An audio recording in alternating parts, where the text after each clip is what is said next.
Thanks guys for taking the time to check out this video. And in this video, I just thought I'd recommend to you some of the best books that I've ever read in my whole life. Like I heard this saying from I think Hamza, 99% of the books aren't worth reading, 0.9% of the books are worth reading once, and 0.1% of the books are worth reading multiple times. So in this video, I'm going to recommend to you a few of the books that I recommend that you should read multiple like you should read these books multiple times. These books can actually change your life if you implement the but make sure that you implement like the information that you get from the books. Don't just like read it. It's like, okay, I read this book, why hasn't my life changed? I hear people say this a lot when like they read How to Win Friends and Influence People. Like they read is like, oh no, but like I still have no friends. Yeah, because you didn't implement anything that you learned from the book. Of course you're not going to make any friends. So yeah, without wasting any more of your time, let's get into it. Book number one has got to be Atomic Habits. And both is such a good fucking book, especially if you're a beginner. If you're like a beginner on self improvement and you just started like trying to change your life, all of that. When you're a beginner on self improvement, this book you have to read it, even if like your interest is not, even if you have really good habits. This will just open your mind to just new information. It will teach you how to build long lasting habits the right way, not the wrong way that everyone tries. It speaks about your identity, your core beliefs, like outcome, everything. It speak like one of the most important things that the author James Clear speaks about is like outcome based action versus identity based actions. I think that's what it called. But what does it mean? It basically means that outcome based actions, while they can be a little bit positive, like what they first we need to address what they are. They're like, you do this activity to do this thing. You go to the gym because you want to get fit. And okay, maybe if you're a disciplined person, you can be good with outcome based like actions. But if you're like a beginner, you're not that disciplined, you need to like take your action from an identity based from your identity deep within your identity. They're very different. Like the author argues that the changes actions from your identity and beliefs are way more likely to stay be effective than like the outcome based actions, outcome based solutions. And this can be the opposite also. If like if you identify as someone, if you see yourself as someone who like scrolls on social media as unproductive and is fat, and like your identity is going to let you to take action to not go to the gym, to stay fat, to never want change. And also another thing that the author speaks about is system setting. It's like too often people set goals, but they never achieve those goals. But why do you think? It's because they don't have the correct systems. They're like, okay, I want to become a millionaire by the end of the year. Okay, how the fuck are you going to become a millionaire by the end of the year? And they won't respond to you. They tell you, oh, I'll find a way, but they never find a way. Like, okay, now it's the end of the year. Oh, you didn't achieve none of your goal. System settings, like, how will you achieve this goal? You want to get fit? Okay, I'm going to follow this particular split that I created for 5 days per week, and I'll hit the gym and I'll make sure I'm disciplined and I'll fix up my diet in this certain way. I'll go on this diet, keto, whatever the fuck it is. This book is actually a must read, man.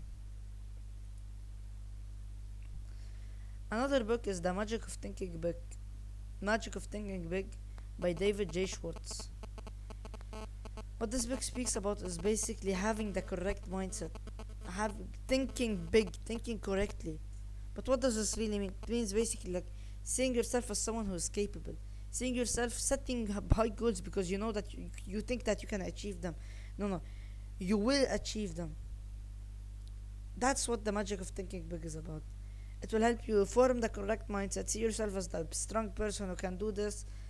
And also, destroy negative thinking was like one of the visualizations that he speaks about in this book. Like it's like um, Mr.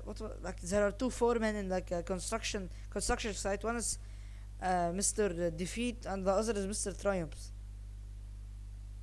And you go to them like, wait no, that's another visualization. Oh yeah, the visualization or like, no wait, let me just remember the book a little. I haven't read it in a while. I should actually read it. Oh yeah, so like there's Mr. Defeat and there's Mr. Triumph in like a construction site. To like Mr. Defeat only like generates like shitty thinking. Sees yourself as a negative guy, but like for some reason just keep him there. You tell him do this job, and you activate him. Like you tell him to work, and his job is shit. His work is shit. He makes shitty outcomes, but you still let him tell him to work.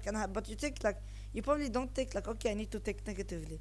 No, you activate him by like thinking negatively and seeing yourself as a negative person. Slightly having a negative thought, Mr. Defeat would see that and he would take control of the situation and make it even worse. Worse. The opposite is also true. Mr. Triumphs, if you start off with a little bit of positive energy, then Mr. Triumphs will see that as an opportunity. Okay, let's take control of the situation, and he'll actually like make it go, make it go like really positive. Like you start off your day, oh, I feel kind of energized. Okay, Mr. Triumphs sees that. Okay. I was like, let's go. Okay, then you have another positive thought because Mr. Times has like is in control. It's like, oh, the weather's really nice.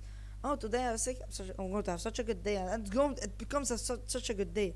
The opposite is also true. You wake up, oh, I'm so tired, man. I don't feel like working. I don't feel like doing this, and then like, oh, the weather's really bad, and it could be the same. It could be the same day, the same outcome. You could have the same energy levels. But because you thought negatively and Mr. Defeat took over, you'll actually feel more tired. You'll actually feel like the weather is shit, and I actually feel like you don't want to work. The Magic of Thinking book is also one of the best books. I read Can't Hurt Me by David Goggins like a few weeks ago. Oh, it's such a good fucking book. I swear, like David Goggins is such a goat. I used to see him as like some cringy guy who's like, I just do the hard work and bro. Now after I've read that book, oh my god, it's such a good book, man. It's not really like it's basically like the story of David Goggins and like the things that he learned. It's basically like story and then what he learned, story and then what he learned. And the stories are long as fuck. Okay, this book is so fucking good. I can't even express how good this is. The book, a few points of the book is like, you need to be fucking real with yourself. You need to look at the man in the mirror and think, who the fuck is this? Is this the person that I want to be or no? You need to be like real. It's like what actions you're supposed to take. If you're fat, don't make excuses. You need to go exercise. Don't follow like also like this book teaches you to don't follow like the blue pill, like oh it's we all did good, like a participation trophy kind of shit that you see in America and not even in America, in all countries, in the West, the East, even here in Qatar. So if you read this book, then you're actually going to become a man. Finally, you're going to become a man. You're going to learn how to push your limits, how to actually like use as much time as possible, all of the time that possible to actually like produce results.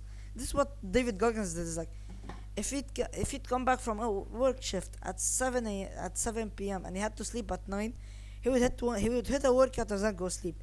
He wouldn't like sit on his couch and watch TV, and then he'd wonder why